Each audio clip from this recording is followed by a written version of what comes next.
माननीय वित्त मंत्री श्रीमती निर्मला सीतारमन जी।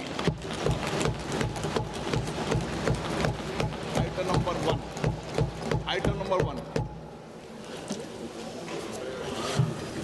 Sir, with your permission, I rise to lay on the table a copy each of the following papers, Hindi and English versions, under Article 281 of the Constitution, Report for 2026 to 2031, Volume 1, Main Report of the 16th Finance Commission.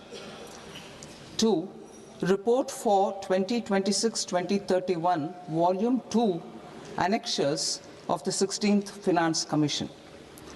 Number 3, explanatory memorandum as to the action taken on the recommendations contained in the above report. Item number 2, माननीय वित्त मंत्री निर्मला सीतारमन जी।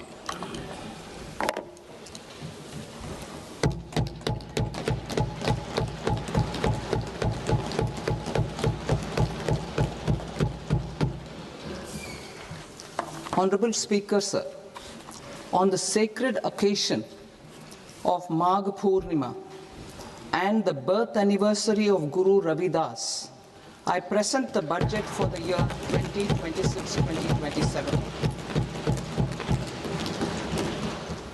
Since we assumed office 12 years ago, India's economic trajectory has been marked by stability, fiscal discipline, sustained growth, and moderate inflation. This is the result of conscious choices we have made, even in times heightened uncertainty and disruption. Our government, led by Honorable Prime Minister Modi, has decisively and consistently chosen action over ambivalence, reform over rhetoric, and people over populism. We have pursued far-reaching structural reforms, fiscal prudence and monetary stability, whilst maintaining a strong thrust on public investment. Keeping Atmanirbharta as a lodestar, we have built domestic manufacturing capacity, energy security, and reduced critical import dependencies. Simultaneously, we have ensured that citizens benefit from every action of the government, undertaking reforms to support employment generation, agricultural productivity, household purchasing power, and universal services to people. These measures have delivered a high growth rate of around 7% and helped us make substantial strides in poverty reduction and improvement in the lives of our people.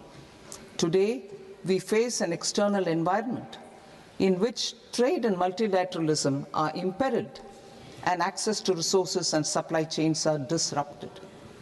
New technologies are transforming production systems while sharply increasing demands on water, energy, and critical minerals. India will continue to take confident steps towards Vikasit Bharat, balancing ambition with inclusion. As a growing economy with expanding trade and capital needs, India must also remain deeply integrated with global markets, exporting more and attracting stable long-term investment. As I begin Part A, I want to express my gratitude to the people for standing firmly with us as we forge our way together towards becoming one of the largest economies of the world.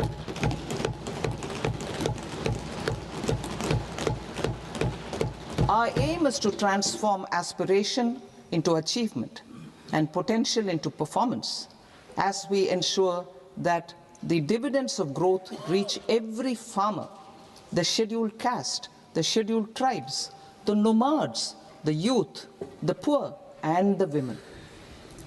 In Vikasit Bharat Young Leaders Dialogue 2026, several innovative ideas were shared with our Prime Minister, which have inspired many of the proposals making this a unique Yuva Shakti-driven budget. Our government's sankalp is to focus on our poor, underprivileged, and the disadvantaged.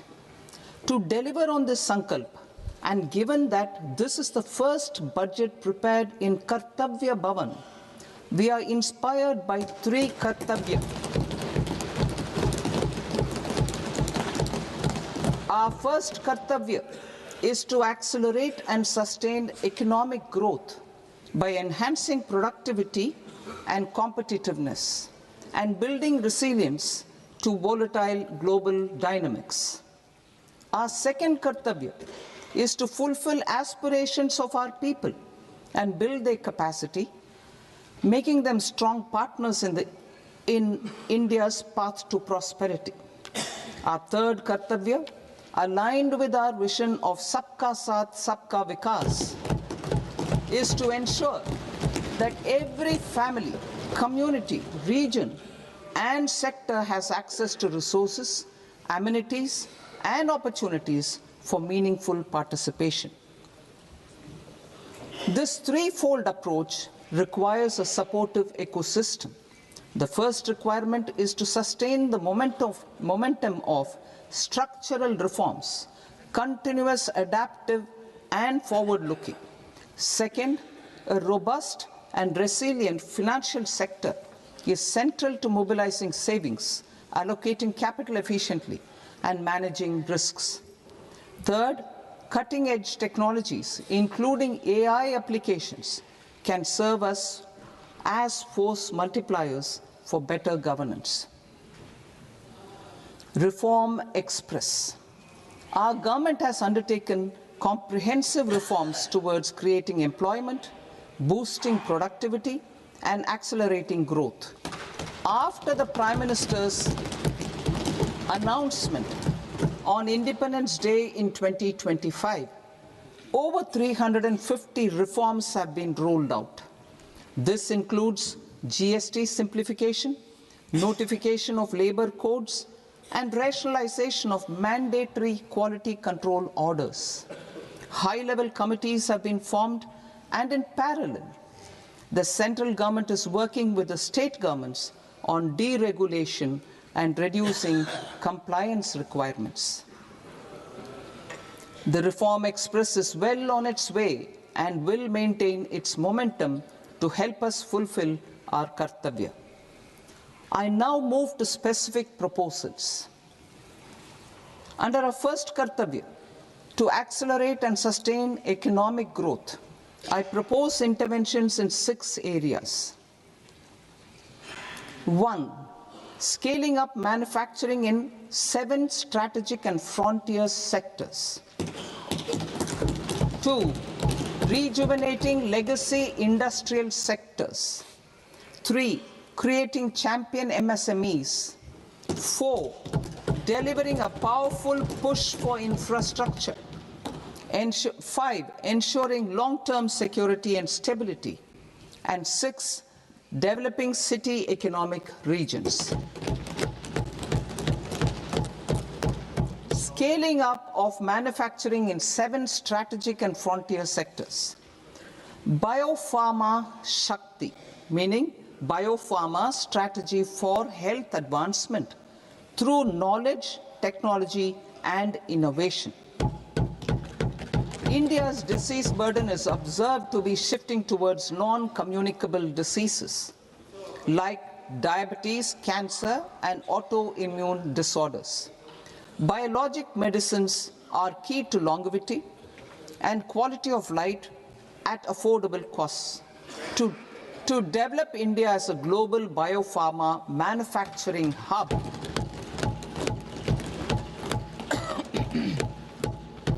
I propose the Biopharma Shakti with an outlay of 10,000 crores over the next 5 years.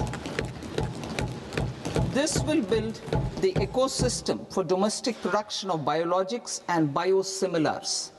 The strategy will include a biopharma-focused network with 3 new national institutes of pharmaceutical education and research, popularly known as NIPERs, and upgrading 7 existing ones. It will also create a network of 1,000 accredited India clinical trials sites. We propose to strengthen the Central Drug Standard Control Organization to meet global standards and approve timeframes through and approval timeframes through a dedicated scientific review cadre and specialists. India's semiconductor mission 1.0 expanded India's semiconductor sector capabilities. Building on this, we will launch ISM 2.0 to produce equipment and materials, design full-stack Indian IP, and fortify supply chains. We will also focus on industry-led research and training centers to develop technology and skilled workforce. The Electronics Components Manufacturing Scheme, launched in April 2025, with an outlay of 22,919 crores, already has investment commitments at double the targets. We propose to increase the outlay to 40,000 crores to capitalize on this momentum.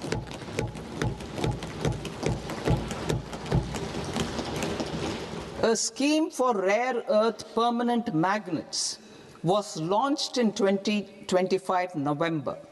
We now propose to support the mineral-rich states of Odisha, Kerala, Andhra Pradesh, and Tamil Nadu to establish dedicated rare earth corridors to promote mining, processing, research, and manufacturing. To enhance domestic chemical production and reduce import dependency, we will launch a scheme to support states in establishing 3 dedicated chemical parks through challenge route on a cluster-based plug-and-play model. Strong capital goods.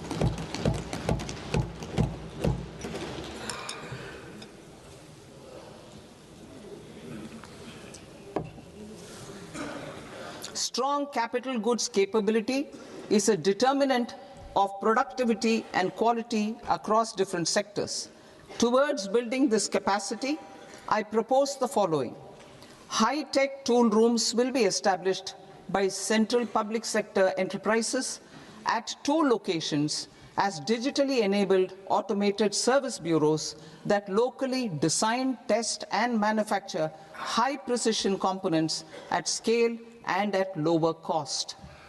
2. A scheme for enhancement of construction and infrastructure equipments will be introduced to strengthen domestic manufacturing of high-value and technologically advanced CIE. This can range from lifts in a multi-storied apartment or firefighting equipment in multiplexes, large or small, and to tunnel boring equipments for building metros and high-altitude roads. I also propose a scheme for container manufacturing to create a globally competitive container manufacturing ecosystem with a budgetary allocation of 10,000 crores over a 5-year period. For the labor-intensive textile sector, I propose an integrated program with 5 subparts. 1. The National Fiber Scheme for self-reliance in natural fibers, such as silk, wool, and jute, man-made fibers, and new-age fibers. Textile expansion and employment scheme to modernize traditional clusters with capital support for machinery, technology upgradation, and common testing and certification centers. 3. The National Handloom and Handicraft Program to integrate and strengthen existing schemes and ensure targeted support for weavers and artisans. Tex Eco Initiative to promote globally competitive and sustainable textiles and apparels. Samarth 2.0 to modernize the upgrade the textile skilling ecosystem through collaboration with industry and academic institutions. Further, I propose to set up mega textile parks in challenge mode. They can also focus on bringing value addition to technical textiles. I propose to launch the Mahatma Gandhi Gram Swaraj initiative to strengthen khadi, handloom and handicrafts. This will help in global market linkage and branding. It will streamline and support training, skilling, quality of process and production. This will benefit our weavers, village industries, one district, one product ODOP initiative, and also our rural youth. India has the potential to emerge as a global hub for high quality, affordable sports goods. I propose a dedicated initiative for sports goods that will promote manufacturing, research, and innovation in equipment design as well as material sciences. Rejuvenation of legacy industrial clusters. I propose to introduce a scheme to revive 200 legacy industrial clusters to improve their cost competitiveness and efficiency through infrastructure and technology upgradation. Creating champion SMEs and supporting micro enterprises. Recognizing MSMEs as a vital engine of growth, I propose a three-pronged approach to help them grow as champions. Equity support. I propose to introduce a dedicated 10,000 crores SME growth fund to create future champions, incentivizing enterprises based on select criteria. I also propose to top up the Self-Reliant India Fund set up in 2021 with 2,000 crores to continue support to micro enterprises and maintain their access to risk capital. Liquidity support. With TREDS, more than 7 lakh crore has been made available to MSMEs. To leverage its full potential, I propose 4 measures. 1. Mandate TREDS as the transaction settlement platform for all purchases from MSMEs by CPSEs, serving as a benchmark for other corporates. 2. Introduce a credit guarantee support mechanism through CGTMSE for invoice discounting on TREDS platform. 3. Link GEM with TREDS for sharing information with financiers about government purchases from MSMEs, encouraging cheaper and quicker financing. 4. Introduce TREDS receivables as asset-backed securities, helping develop a secondary market, enhancing liquidity and settlement of transactions. Professional support. Government will facilitate professional institutions such as the ICAI, ICSI, ICMAI to design short-term modular courses and practical tools to develop a cadre of corporate mitras, especially in Tier 2 and Tier 3 towns. These accredited para-professionals will help MSMEs meet compliance requirements at affordable costs. Infrastructure. During this past decade, our government has undertaken several initiatives for large-scale enhancement of public infrastructure, including through new financing instruments such as Infrastructure Investment Trust (InvITs) and Real Estate Investment Trust (REITs), and institutions like NIIF and NABFID.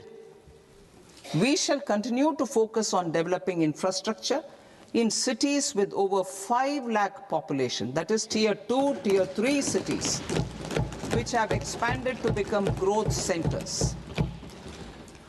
Public capital expenditure has increased manifold from 2 lakh crore in 2014-15 to an allocation of 11.2 lakh crore in BE 25-26.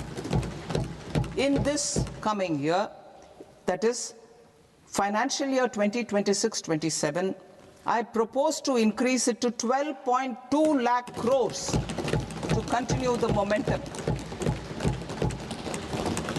To strengthen the confidence of private developers regarding risks during infrastructure development and construction phase, I propose to set up an infrastructure risk guarantee fund to provide prudentially calibrated partial credit guarantee to lenders.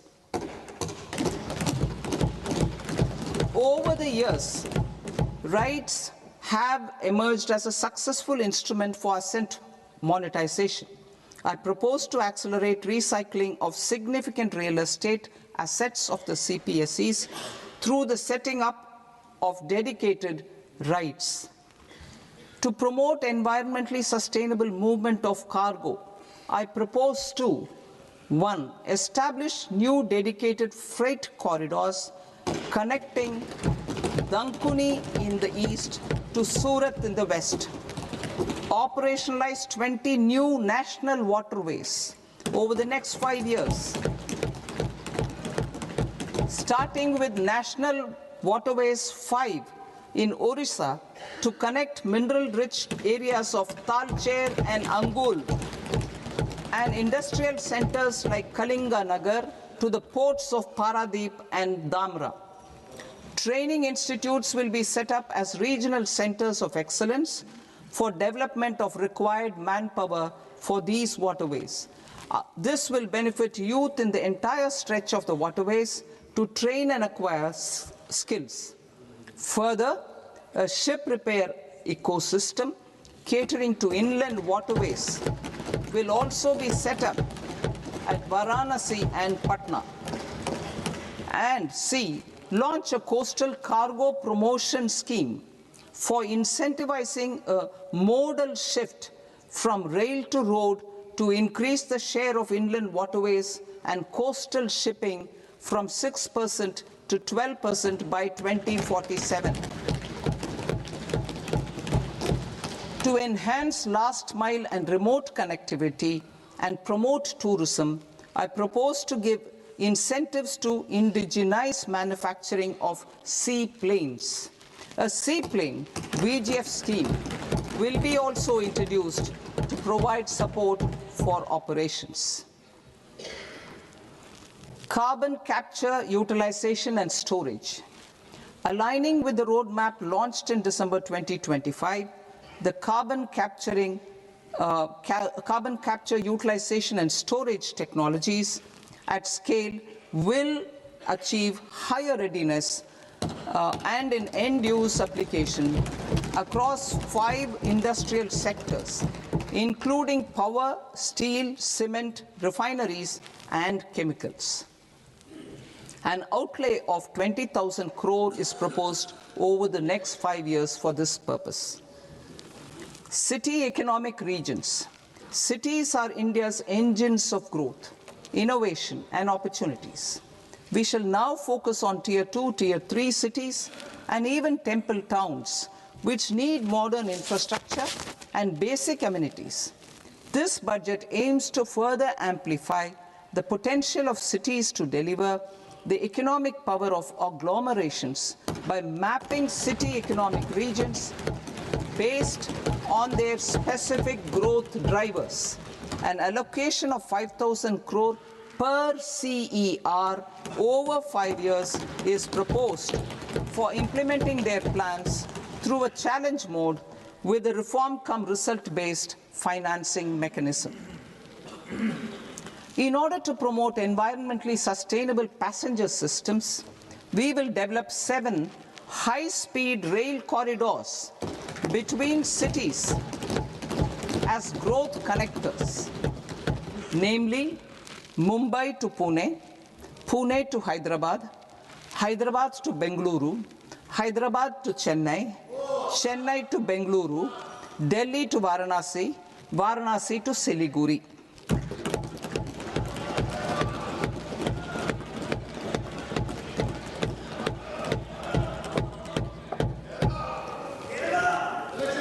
Financial sector.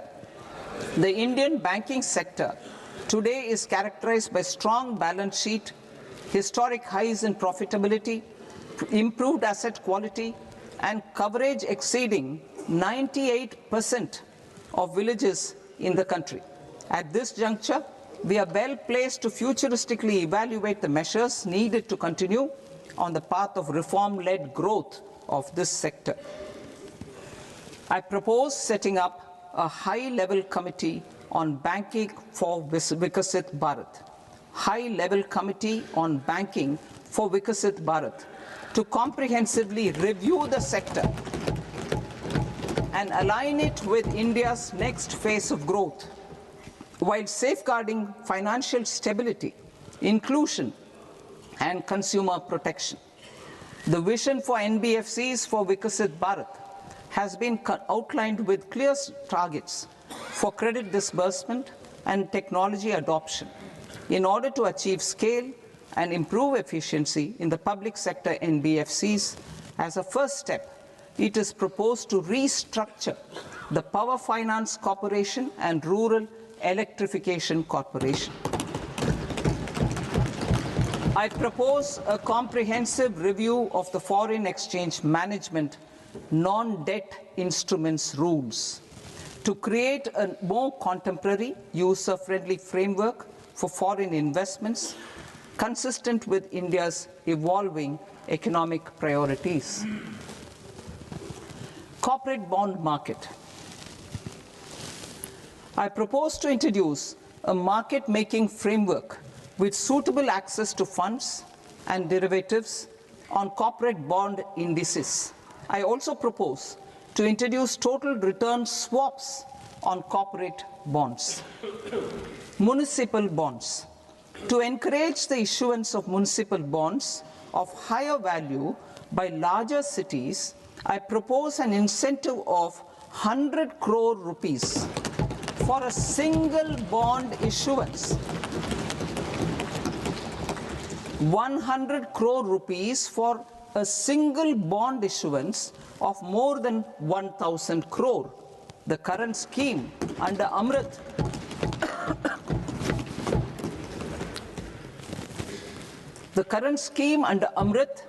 which incentivizes issuances up to 200 crores only, will also continue to support smaller and medium towns. That will also continue to support the smaller and medium towns. Ease of doing business. Individual persons resident outside India, PROI, will be permitted to invest in equity instruments of listed Indian companies through the Portfolio Investment Scheme. It is also proposed to increase the investment limit for an individual PROI under the scheme from 5% to 10%, with an overall investment limit for all individual PROIs to 24% from the current 10%. Emerging technologies including AI. 21st century is technology-driven. Adoption of technology is for the benefit of all people. Farmers in the field, women in STEM, youth keen to upskill, and Divyangjan to access newer opportunities. The government has taken several steps to support new technologies through AI Mission, National Quantum Mission, Anusandhan National Research Fund, and Research and Development and Innovation Fund. Our second kartavya is to fulfill aspirations and build capacities.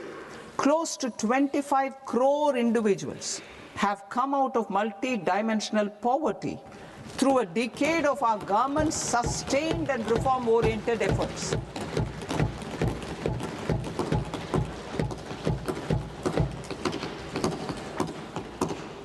Our government has therefore decided to place a renewed emphasis on the service sector to provide a pathway to fulfilling aspirations of a youthful India with the following measures.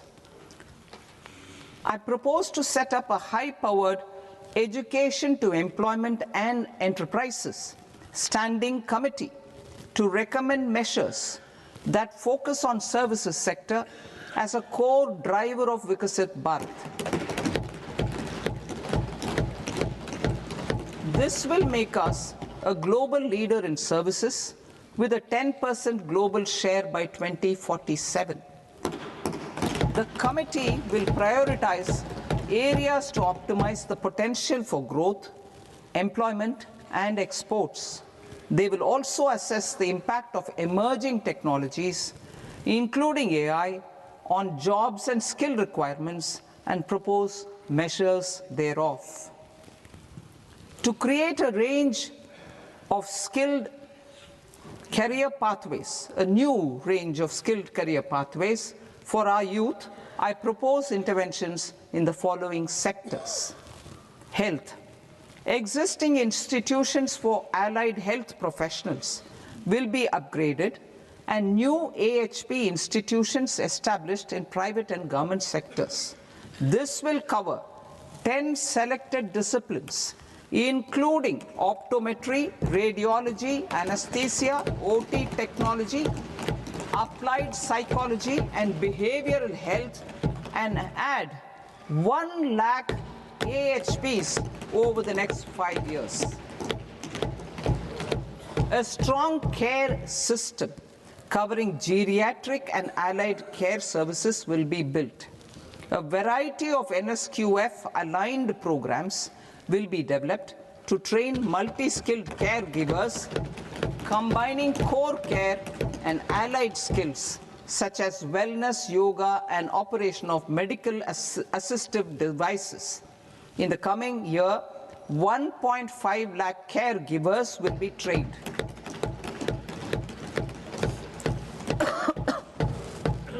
Hubs for medical value tourism.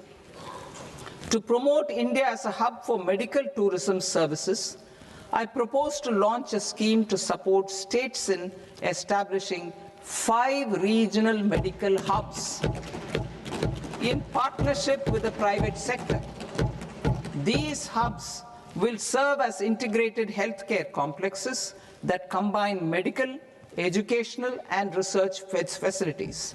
They will have Ayush centers, medical value tourism facilitation centers, and infrastructure for diagnostics, post-care, and rehabilitation. These hubs will provide diverse opportunities, job opportunities for health professionals, including doctors and AHPs. Ancient Indian yoga, already respected in several parts of the world, was given a mass global recognition when Honorable Prime Minister took it to the UN. Post-COVID, Ayurveda gained a similar global acceptance and recognition. Exporting quality Ayurveda products helps farmers who grow the herbs and youth who process the products. To meet growing global demand, a few more steps are being taken. I propose to 1. Set up 3 new All India Institutes of Ayurveda. 2. Upgrade Ayush pharmacies and drug testing labs for higher standards of certification ecosystem and make available more skilled personnel. 3. Upgrade the WHO Global Traditional Medicine Center in Jamnagar to bolster evidence-based research, training, and awareness for traditional medicine. Animal husbandry. Livestock contributes to close to 16% of farm income, including of poor and marginal households. To scale up availability of veterinary professionals by more than 20,000, I propose to roll out a loan-linked capital subsidy support scheme for establishment of veterinary and para-veterinary colleges, veterinary hospitals, diagnostic laboratories, and breeding facilities in private sector. Collaboration between Indian and foreign institutions will also be facilitated. Orange economy. India's animation, visual effects, gaming and comics sector, AVGC sector, is a growing industry projected to require 2 million professionals by 2030. I propose to support the Indian Institute of Creative Technologies, Mumbai, in setting up AVGC content creator labs in 15,000 secondary schools all over the country and 500 colleges. The Indian design industry is expanding rapidly, and yet there is a shortage of Indian designers. I propose to establish, through Challenge Route, a new National Institute of Design to boost design education and development in the eastern region of India. Education. Our government will support states through Challenge Route in creating 5 university townships in the vicinity of major industrial and logistics corridors. These planned academic zones will host multiple universities, colleges, and research institutions, skill centers, and residential complexes. In higher education, STEM institutions, prolonged hours of study and laboratory work pose some challenges for girl students. Through VGF, Viability Gap Funding and capital support, one girls' hostel will be established in every district.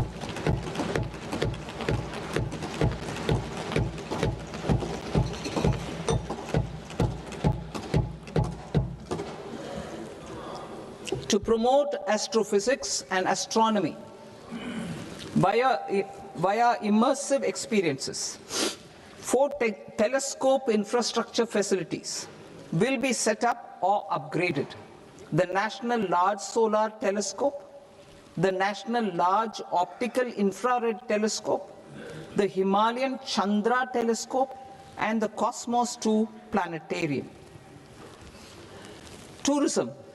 The tourism sector has the potential to play a large role in the employment generation, forex earnings, and expanding the local economy. I propose to set up a National Institute of Hospitality by upgrading the existing National Council for Hotel Management and Catering Technology. It will function as a bridge between academia, industry, and government. I also propose a pilot scheme for upskilling 10,000 guides in 20 iconic tourist sites through a standardized, high-quality, 12-week training course in hybrid mode in collaboration with the Indian Institute of Management. A national destination digital knowledge grid will be established to digitally document all places of significance, cultural, spiritual, and heritage. This initiative will create a new ecosystem of jobs for local researchers, historians, content creators, and technology partners. India has the potential and opportunity to offer world-class trekking and hiking experience. We will develop ecologically sustainable mountain trails in Himachal Pradesh, Uttarakhand, and Jammu Kashmir. Also in Araku Valley in the Eastern Ghats and Podigai Malai in the Western Ghats.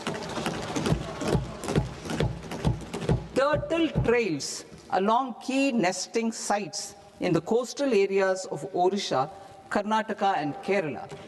And 3 bird watching trails along the Pulikat Lake in Andhra Pradesh, Tamil Nadu.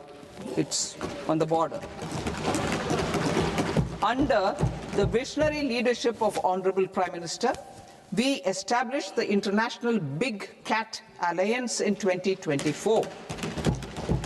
This year, India is hosting the first ever Global Big Cat Summit, where heads of governments and ministers from 95 range countries will deliberate on collective strategies for conservation.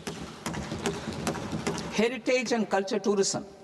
I propose to develop 15 archaeological sites, including Lothal, Dolavira, Rakhi-Gadi, Adichanallur, Saranath, Hastinapur, and Leh Palace into vibrant experiential cultural destinations. Excavated landscapes will be open to the public through curated walkways. Immersive storytelling skills and technologies will be introduced to help conservation labs, interpretation centers, and guides. The sports sector provides multiple means of employment, skilling, and job opportunities.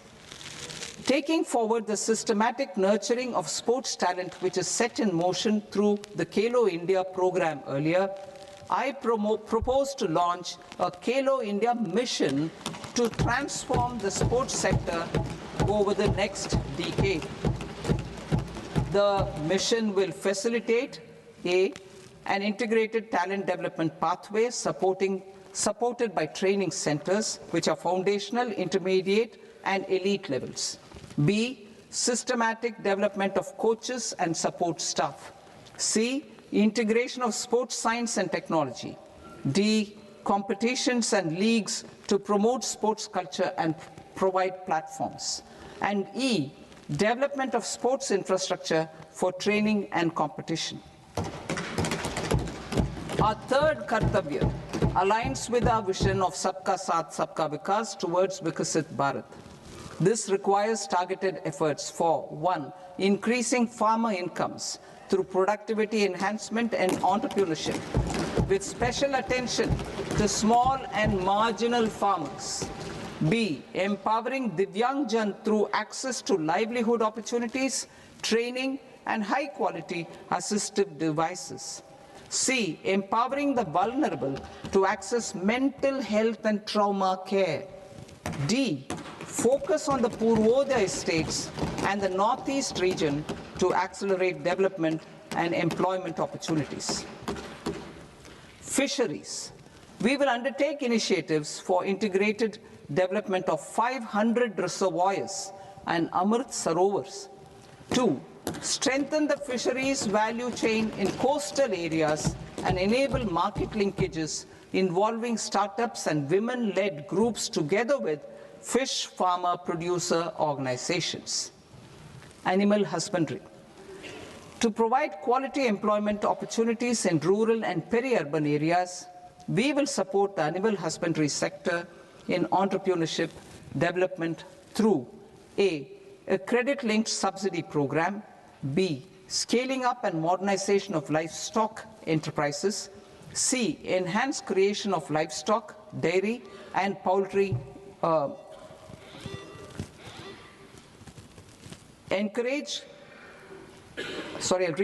enhanced creation of livestock, dairy, and poultry-focused integrated value chains, and D, encourage creation of livestock farmer-producer organizations. High-value agriculture. To diversify farm outputs, increase productivity, enhance farmers' incomes, and create new employment opportunities, we will support high-value crops such as coconut, sandalwood, cocoa, cashew in the coastal areas, agar trees in northeast, and nuts such as almonds, walnuts, and pine nuts in our hilly regions. These, all of them, will be supported. India is the world's largest producer of coconuts. About 30 million people, including nearly 10 million farmers, depend on coconuts for their livelihood. To further enhance competitiveness in coconut production, I propose a coconut promotion scheme to increase production and enhance productivity through various interventions, including replacing and non-productive trees with new saplings or plants or varieties in major coconut growing states. A dedicated program is proposed for Indian cashew and cocoa to make India self-reliant in raw cashew and coconut production and processing, enhance export competitiveness, and transform Indian cashew and Indian cocoa into premium global brands by 2030. Sandalwood. Sandalwood is closely linked to India's social and cultural heritage.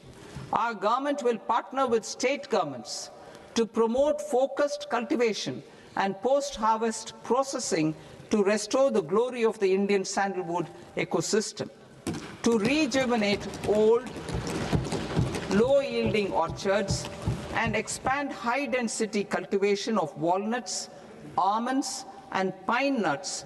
We will support a dedicated program to enhance farmer incomes and in bringing value addition by engaging youth.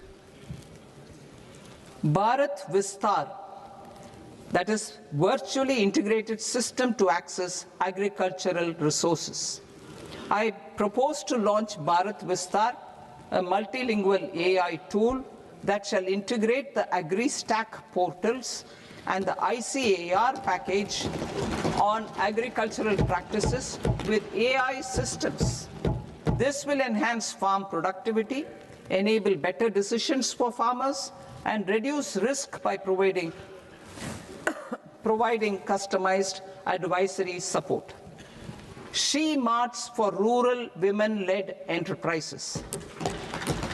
Building on the success of Lakpati Didi program, I propose to help women take the next step from credit-linked livelihoods to being owners of enterprises.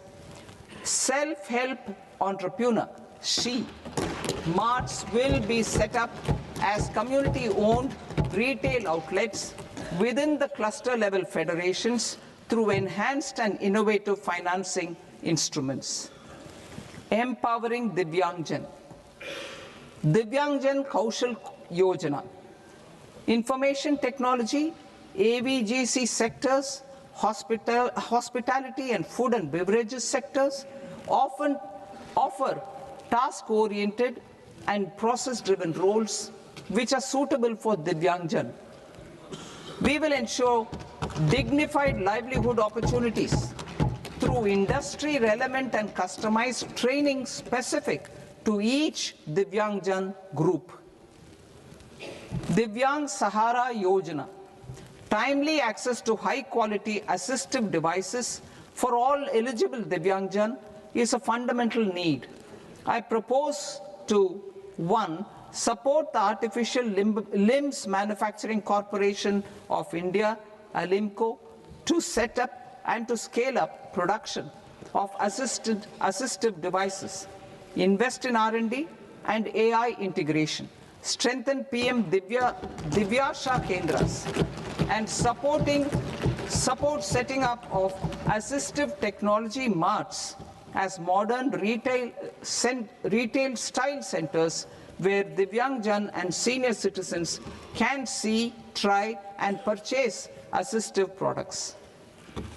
Reaffirming our commitment to mental health and trauma care.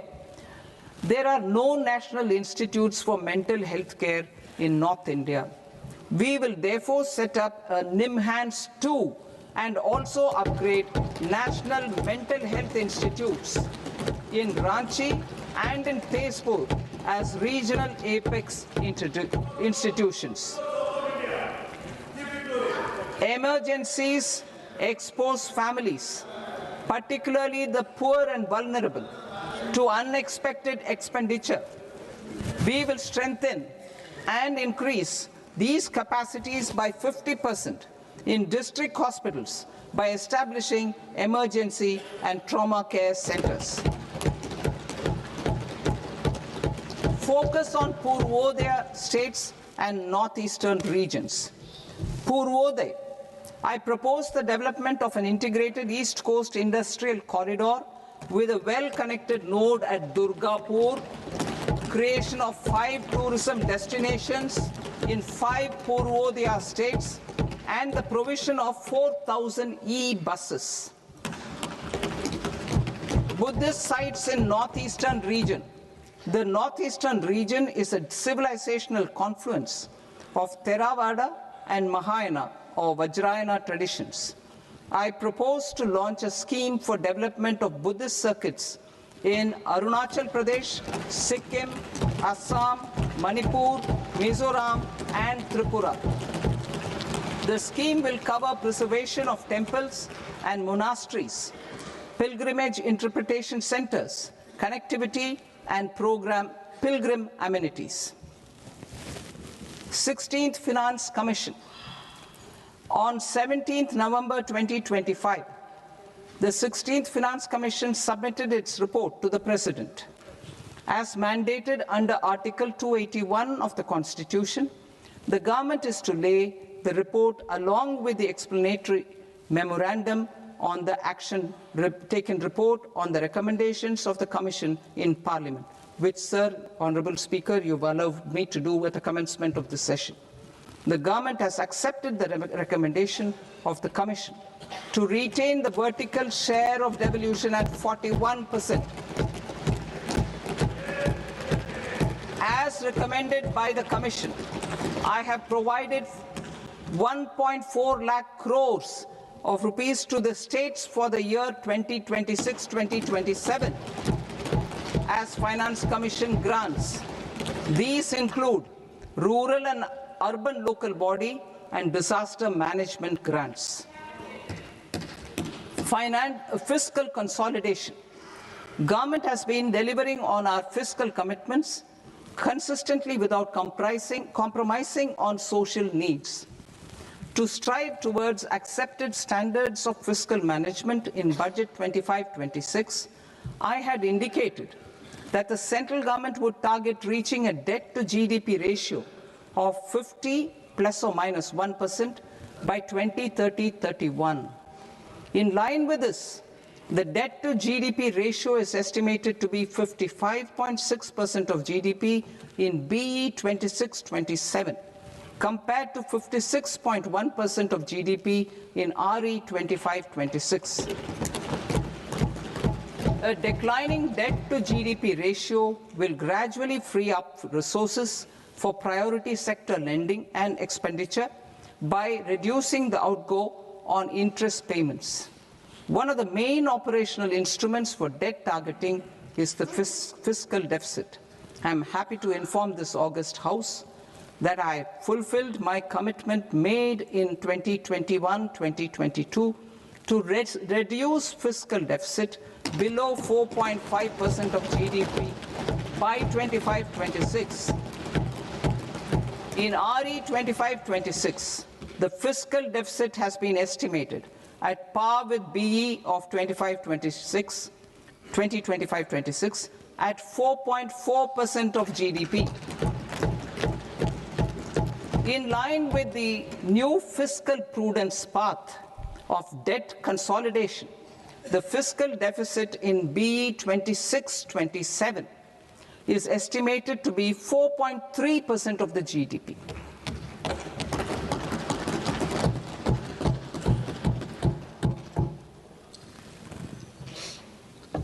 The revised estimates of the non-debt receipts are 34 lakh crore rupees, of which the centre's net tax receipts are 26.7 lakh crore. The revised estimate of the total expenditure is 49.6 lakh crore rupees, of which the capital expenditure is about 11 lakh crores.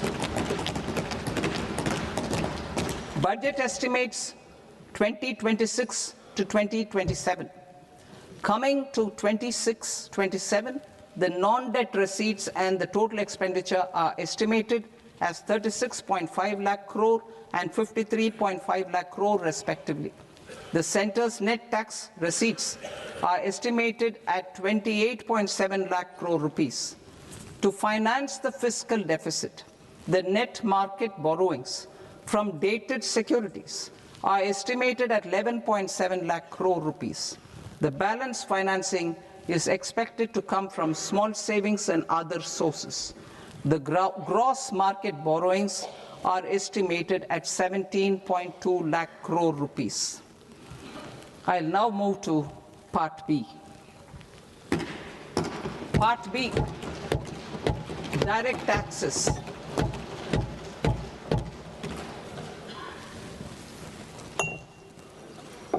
Honorable Speaker, sir, I now present my proposals on direct taxes. New Income Tax Act.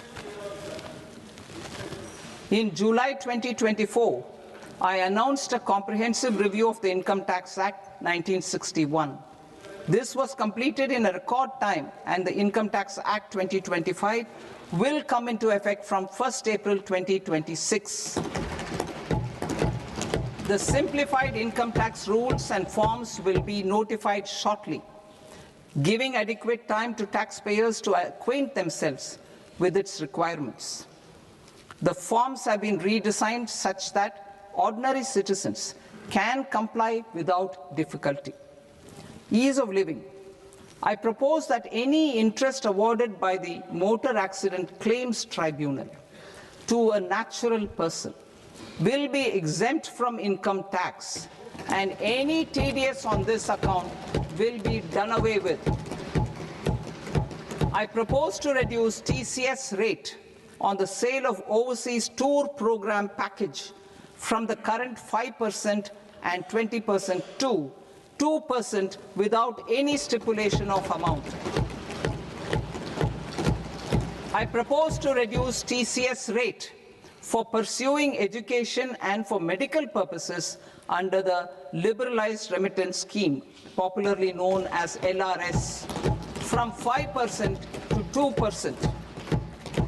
Supply of manpower services is proposed to be specifically brought within the ambit of payment to contractors for the purpose of TDS to avoid ambiguity.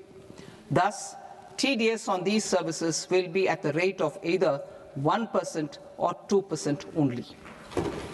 I propose a scheme for small taxpayers, wherein a rule-based automated process will enable obtaining a lower or nil deduction certificate instead of filing an application with the assessing officer. For the ease of taxpayer holding securities in multiple companies, I propose to enable depositories to accept Form 15G or Form 15H from the investor and provide it directly to various relevant companies. I propose to extend time available for revising returns from 31st December to up to 31st March with the payment of a nominal fee. I also propose to stagger the timeline for filing of tax returns. Individuals with ITR 1 and ITR 2 returns will continue to file till 31st July, and non-audit business cases or trusts are proposed to be allowed time till 31st August.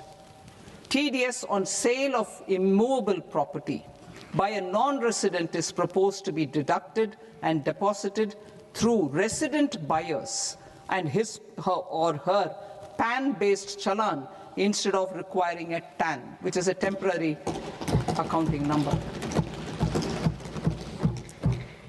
To address practical issues of small taxpayers like students, young professionals, tech employees, relocated NRIs, and such others, I propose to introduce a one-time 6-month foreign asset disclosure scheme for these taxpayers to disclose income or assets below a certain size.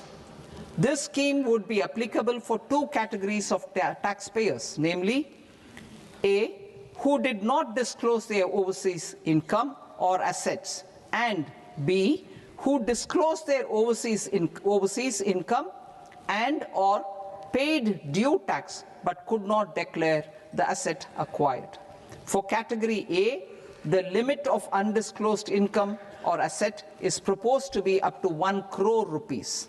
they need to pay 30% of fair market value of asset or 30% of undisclosed income as tax and 30% as additional income tax in lieu of penalty and would thereby get immunity from prosecution.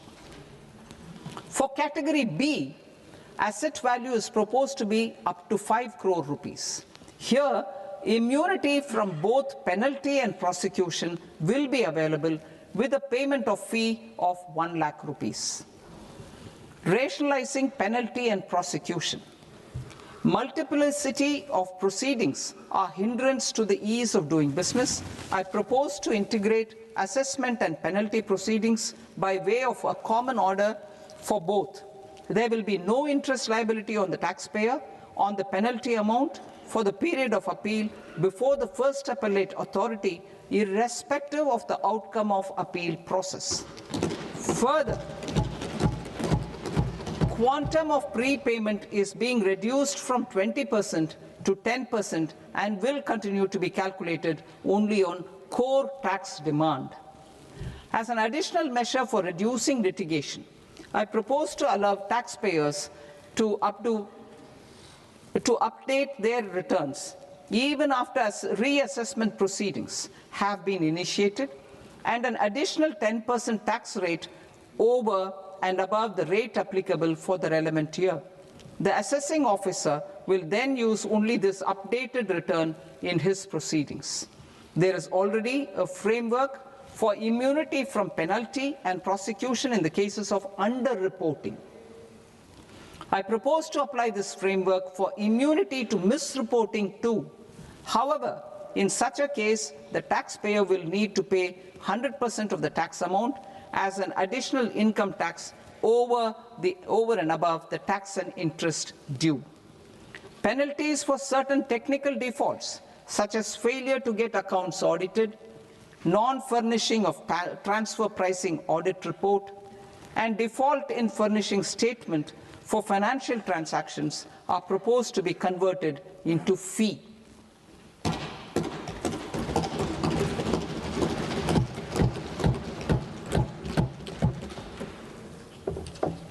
I propose to rationalize prosecution framework under Income Tax Act while maintaining a careful balance for deterrence in some serious offence. Non-production of books of account and documents and requirement of TDS payment where payment is made in kind are being decriminalized.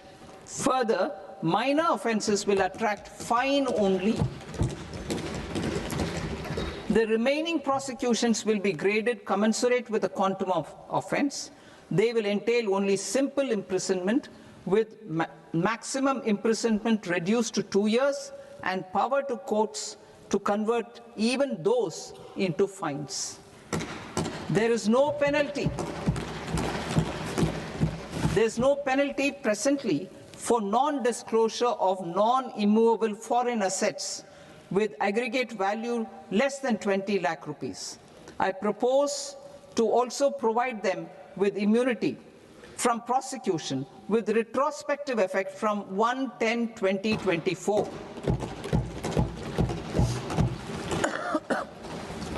Cooperatives. Deduction is already allowed to a primary cooperative society engaged in supplying milk, oilseeds, fruits or vegetables raised or grown by its members. I propose to extend this deduction to also include supply of cattle feed and cotton seed produced by its members. I propose to allow inter-cooperative society dividend income as deduction under the new tax regime to the extent it is further distributed to its members. I further propose to allow exemption for a period of 3 years to dividend income received by a notified national cooperative federation on their investments made in companies up to 31/1/2026. This exemption would be allowed only for dividends further distributed to its member cooperatives. Supporting IT sector as India's growth engine. India is a global leader in software development services, IT-enabled services, knowledge process outsourcing services, and contract R&D services relating to software development. These businesses and their segments are quite interconnected with each other. All these services are proposed to be clubbed under a single category of information technology services with a common safe harbor margin of 15.5% applicable to all. The threshold for availing safe harbor for IT services is being enhanced substantially from 300 crore rupees to 2,000 crore rupees. Safe harbor for IT services shall be approved by an automated rule-driven process without any need for tax officer to examine and accept the application. Once applied by an IT services company, the same safe harbor can be continued for a period of 5 years at a stretch at its choice. For IT services companies who want to conclude advanced pricing agreement, APA, I propose to fast-track unilateral APA process for IT services and endeavor to conclude it within a period of 2 years. The period of 2 years can be extended by a further period of 6 months on taxpayers' request. I propose to extend the facility of modified returns available to the entity entering APA to its associated entities also. Attracting global business and investment. Recognizing the need to enable critical infrastructure and boost investment in data centers, I propose to provide tax holiday till 2047 to any foreign company that provides cloud services to customers globally by using data center services from India. It will, however, need to provide services to Indian customers through an Indian reseller entity. I also propose to provide a safe harbor of 15% on cost in case the company providing data center services from India is a related entity. To harness the efficiency of just-in-time logistics for electronic manufacturing, I propose to provide safe harbor to non-residents for component warehousing in a bonded warehouse at a profit margin of 2% of the invoice value. The resultant tax of about 0.7% will be much lower than in competing jurisdictions. To provide fillip to toll manufacturing in India, I propose to provide exemption from income tax for 5 years to any non-resident who provides capital goods, equipment, or tooling to any toll manufacturer in a bonded zone. To encourage vast pool of global talent to work in India for a longer period of time, I propose to provide exemption to global, non-India sourced income of a non-resident expert for a stay period of 5 years under notified schemes. I propose to provide exemption from minimum alternate tax, the MAT, to all non-residents who pay tax on presumptive basis. Tax administration. I propose to constitute a joint committee of Ministry of Corporate Affairs and Central Board of Direct Taxes for incorporating the requirements of income computation and disclosure standards, the ICDS, in the Indian Accounting Standards, IND AS itself. Separate accounting requirement based on ICDS will be done away with from the tax year 27-28. To support Prime Minister Modi's vision of homegrown accounting and advisory firms to become global leaders, I propose to rationalize the definition of accountant for the purposes of safe harbor rules. Other tax proposals. Change in taxation of buyback was brought in to address the improper use of buyback route by promoters. In the interest of minority shareholders, I propose to tax buyback for all types of shareholders as capital gains. However, to disincentivize misuse of tax arbitrage, promoters will pay an additional buyback tax. This will make effective tax 22% for corporate promoters. For non-corporate promoters, the effective tax will be 30%. TCS rate for sellers of specific goods, namely alcoholic liquor, scrap, and minerals, will be rationalized to 2%, and that on tendu leaves will be reduced from 5% to 2%. I propose to raise the STT on futures to 0.05% from the present 0.02%. STT on options premium and exercise of options are both proposed to be raised to 0.15% from the present rate of 0.1% and 0.125% respectively. We reformed the taxation landscape for corporates in 2019 by providing them a simplified regime with lower tax rate so that they could productively focus on business rather than on claim of deductions and exemptions.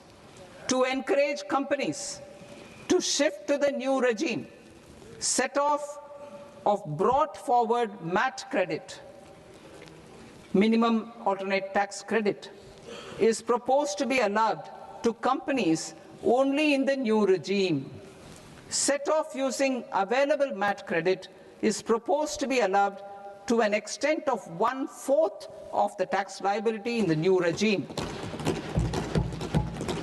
MAT is proposed to be made final tax, so there will be no further credit accumulation from 1st April 2026. In line with this change, the rate of final tax is being reduced to 14% from the current MAT rate of 15%. The brought forward MAT credit of taxpayers accumulated till 30th March 2026 will continue to be available to them for set-off as above. Indirect taxes. I shall now take up proposals related to indirect taxes. My proposals for customs and central excise aim to further simplify the tariff structure, support domestic manufacturing, promote export competitiveness, and correct inversion in duty. To continue weeding out long-continuing customs duty exemptions, I propose to remove certain exemptions on items which are being manufactured in India or where the imports are negligible. Similarly, to further simplify the process of ascertaining the rate of duty applicable on a particular item, I propose to incorporate certain effective rates in various customs notifications to the tariff schedule itself. I shall now take up sector-specific proposals. Promotion of exports of marine, leather, and textile products. I propose to increase the limit for duty-free imports of specified inputs used for processing seafoods for export from the current 1% to 3% of FOB value of the previous year's export turnover. I also propose to allow duty-free imports of specified inputs, which is currently available for exports of leather or synthetic footwear, to exports of shoe uppers as well. I propose to extend the time period for export of final product from the existing 6 months to 1 year for exporters of leather or textile garments, leather or synthetic footwear, and other leather products. Energy transition and security. I propose to extend the basic customs duty exemption given to capital goods used for manufacturing lithium-ion cells for batteries to those used for manufacturing lithium-ion cells for battery energy storage systems also. I propose to exempt basic customs duty on import of sodium antimonate for use in manufacture of solar glass. Nuclear power. I propose to extend the existing basic customs duty exemption on imports of goods required for nuclear power projects till the year 2035 and expand it for all nuclear plants irrespective of their capacity. Critical minerals. It is proposed to provide basic customs duty exemption to the import of capital goods required for the processing of critical minerals in India. Biogas blended CNG. I propose to exclude the entire value of biogas while calculating the central excise duty payable on biogas blended CNG. Civil and defense aviation. I propose to exempt basic customs duty on components and parts required for the manufacture of civilian training and other aircrafts. It is proposed to exempt basic customs duty on raw materials imported for the manufacture of parts of aircraft to be used in maintenance, repair, or overall requirements by units in the defense sector. Electronics. To deepen value addition in the consumer electronics sector, I propose to exempt basic customs duty on specified parts used in the manufacture of microwave ovens. Special economic zone. To address the concerns arising about utilization of capacity by manufacturing units in the special economic zones due to global trade disruptions, I propose as a special one-time measure to facilitate sales by eligible manufacturing units in SEZs to the domestic tariff area at concessional rates of duty. The quantity of such sales will be limited to a prescribed proportion of their exports. Necessary regulatory changes will be undertaken to operationalize the measures while ensuring level playing field for the units working in the DTA. Ease of living. To rationalize the customs duty structure for goods imported for personal use, I propose to reduce the tariff rate on all dutiable goods imported for personal use from 20% to 10%. To provide relief to patients, particularly those suffering from cancer, I propose to exempt basic customs duty on 17 drugs or medicines.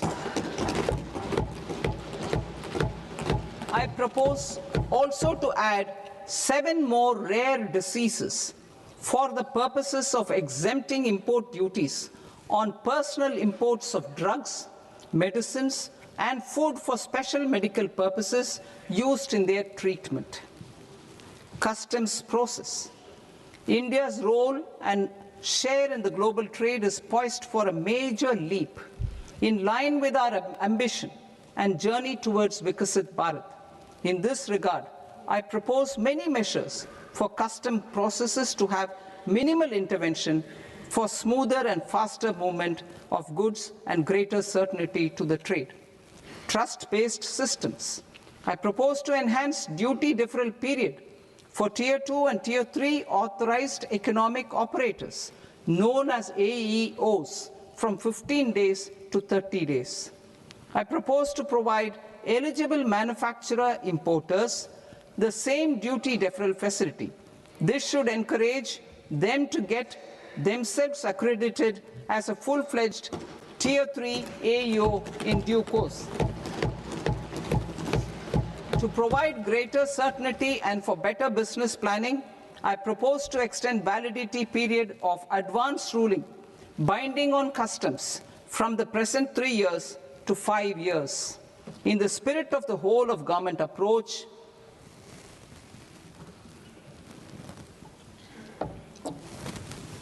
Government agencies will be encouraged to leverage AEO accreditation for preferential treatment in clearing their cargo. Regular importers with trusted long-standing supply chains will be recognized in the risk system so that the need for verification of their cargo every time can be minimized. Export cargo using electronic sealing. Export cargo using electronic sealing will be provided through clearance from the factory premises to the ship. For import of goods not needing any compliance, filing of bill of entry by a trusted importer and arrival of goods will automatically notify customs for completing their clearance formalities. This will enable goods to be released immediately on arrival. The customs warehouse framework will be transformed into a warehouse operator-centric system with a self-declarations, electronic tracking, and risk-based audit. These reforms will move away from the current system of officer-dependent approvals and reduce transaction delays and compliance costs. Ease of doing business. Approvals required for cargo clearance from various government agencies will be seamlessly processed through a single and interconnected digital window by the end of the financial year. Processes involved in clearance of food, drugs, plant, and animal and wildlife products, accounting for about 70% of interdicted cargo, will be operationalized on this system by April 2026 itself. For goods not having any compliance requirement, clearance will be done by customs immediately after online registration is completed by the importer, subject to the payment of duty. Customs integrated system will be rolled out in 2 years as a single integrated and scalable platform for all customs processes. Utilization of non-intrusive scanning with advanced imaging and AI technology for risk assessment will be expanded in a phased manner with the objective to scan every container across all the major ports. New export opportunities to support Indian fishermen to fully harness the economic value of marine resources beyond our territorial waters. The following measures will be taken. A. Fish catch by an Indian fishing vessel in exclusive economic zone or on the high seas will be made free of duty. Landing of such fish on foreign port will be treated as export of goods. Safeguards will be put in place to prevent misuse during fish catch, transit, or transshipment.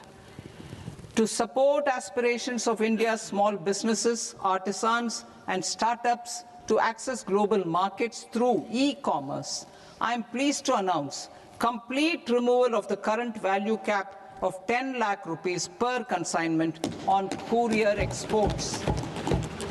In addition, handling of rejected and returned consignments will be improved with effective use of technology for identifying such consignments. I propose to revise provisions governing baggage clearance during international travel to address genuine concerns of passengers. The revised rules will enhance duty-free allowances in line with the present-day travel realities and provide clarity in temporary carriage of goods brought in or taken out. There are honest taxpayers who are willing to settle disputes by paying all their dues, but they get deterred due to negative connotation associated with penalty. They will now be able to close cases by paying an additional amount in lieu of penalty. Honorable Speaker, sir, with this, I commend the budget to this august House. Jai Hind.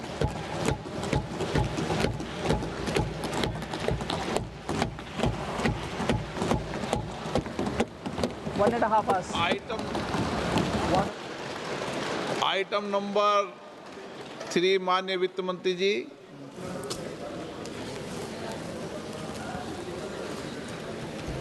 Item number 2, sir. 3।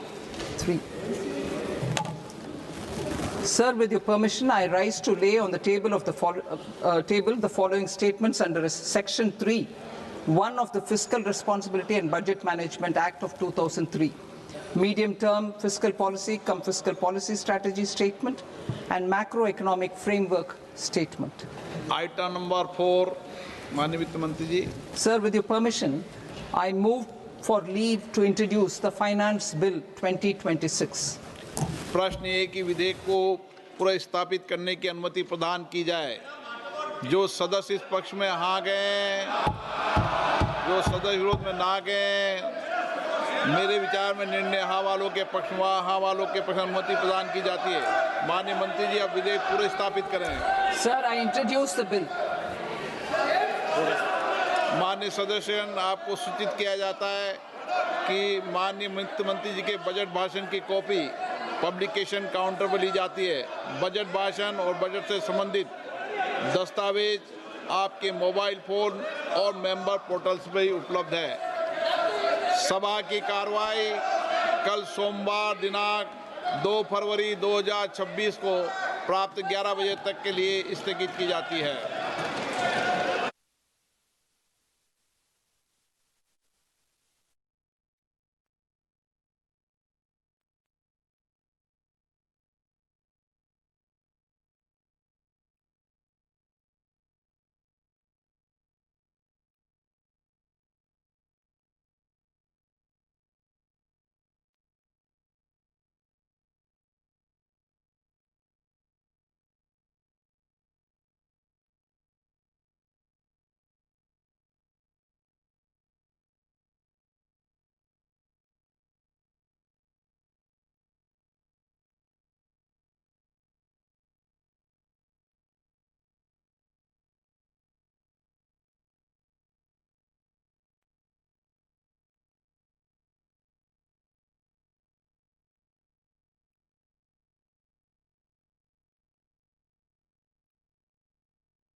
नमस्कार viewers,